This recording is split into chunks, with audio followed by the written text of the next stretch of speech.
A paz, meu querido. Que o amor de Deus, a graça do Senhor esteja em sua vida, que você seja tremendamente abençoado com a presença do Espírito Santo em ti. E que você, meu querido, continue examinando cada dia as Escrituras, pensando, meditando na Bíblia Sagrada em todo o tempo, porque toda ela é inspirada e útil para você, meu querido. Nós estamos aqui agora no capítulo 14, continuando nosso estudo do Evangelho de Mateus, o Evangelho do Rei, o Evangelho que apresenta o Rei Davi, o Rei Jesus, filho de Davi, né? E nós estamos aqui nesse capítulo onde vamos falar de João Batista. João Batista, que foi um grande profeta, tendo sido pelo próprio Senhor Jesus elogiado. O próprio Senhor Jesus falou que João Batista era o maior profeta nascido de mulher, né? Entre os nascidos de mulher, ele é o maior profeta, porque foi o profeta que preparou o caminho do Senhor, antecedeu imediatamente e até esteve lado a lado com o ministério, juntamente, enquanto Jesus pregava, estava João Batista em outro lugar pregando também a palavra de Deus. E nós estamos aqui nesse fato estarrecedor, triste, né? Onde Herodes está numa festa com muitos convidados e ali, né? Uma mulher linda dança, né? Ora, tendo chegado, versículo 6, tendo chegado o dia natalício de Herodes, dançou a filha de Herodias diante de todos e agradou a Herodes. Querido, era tanto pecado na vida dessa pessoa que Herodias, mulher de Herodes, põe a filha para dançar.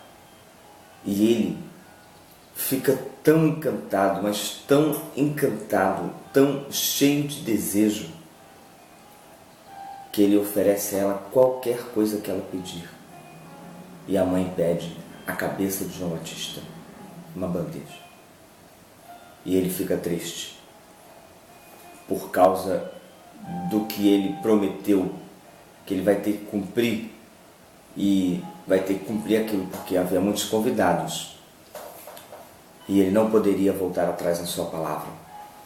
Afinal de contas, ele era o rei. E João Batista é decapitado e a cabeça dele é levado lá. Eu quero dizer a vocês, queridos, que João Batista foi um homem de sucesso, mas foi preso e foi morto por causa da missão, por causa do que ele fez, por causa de denunciar o pecado. É preferível, queridos, no reino de Deus, sucesso é manter-se fiel a Deus. Para o Senhor, sucesso, bem-sucedido é aquele que persevera em fidelidade. E João Batista perseverou em fidelidade. Sucesso não é ganhar muito dinheiro, ser muito famoso, ter muitos bens, fazer muitas viagens.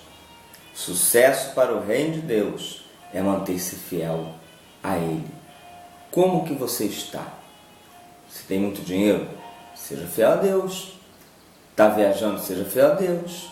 Está com muitas facilidades na sua vida?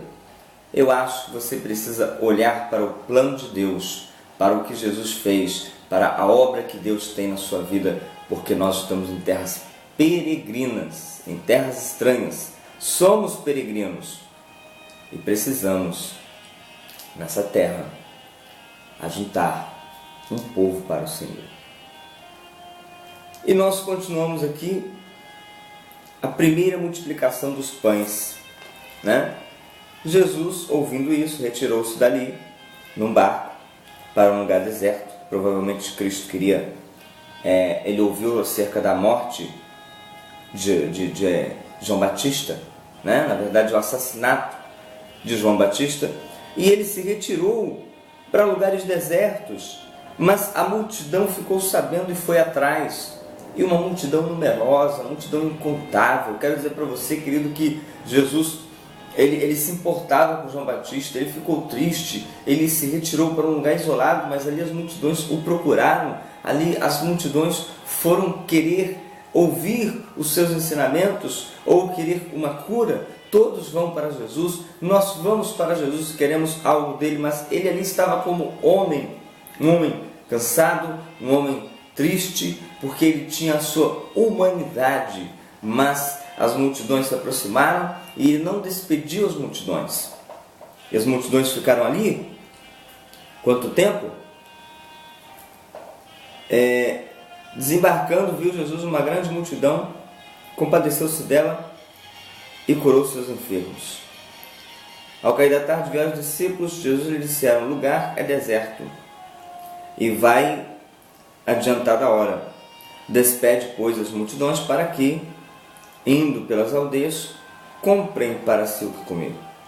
Jesus, porém, lhes disse: não precisam retirar-se, dai-lhes vós mesmos de comer. Mas eles responderam: não temos aqui senão 5 pães e 2 peixes. Meus amados, Cristo compadeceu-se. Cristo é aquele que se compadece, é aquele que ama, é aquele que mal teve tempo de vencer o luto de seu amigo, companheiro, profeta que lhe batizou, né? Mas Cristo atende a multidão, cura os seus enfermos e não quer despedir a multidão faminta, porque já se passou bastante tempo. Cristo é aquele que tem cuidado com a multidão.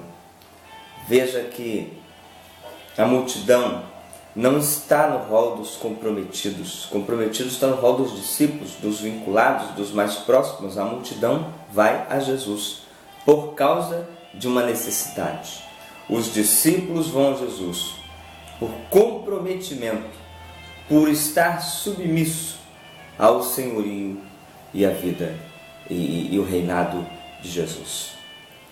Mas de qualquer maneira, Jesus cuida da multidão.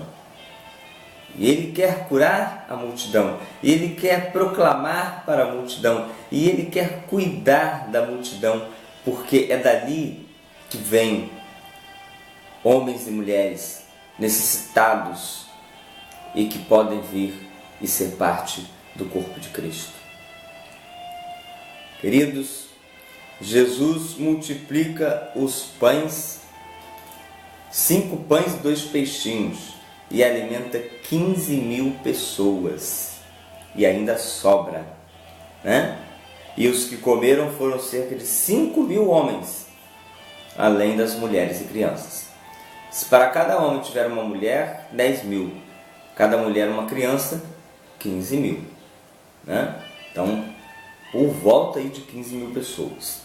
É uma grande multiplicação, é um grande mover de Deus. Que o Senhor possa derramar sobre nós a unção que estava sobre Jesus, que nós possamos nos debruçar, orar, pedir, para que de fato nós tenhamos esse caráter, esse amor e essa unção. E aqui Jesus, ele continua querendo ficar sozinho. Logo a seguir compeliu Jesus os discípulos a embarcar, passar diante dele para o outro lado, enquanto ele despedia as multidões.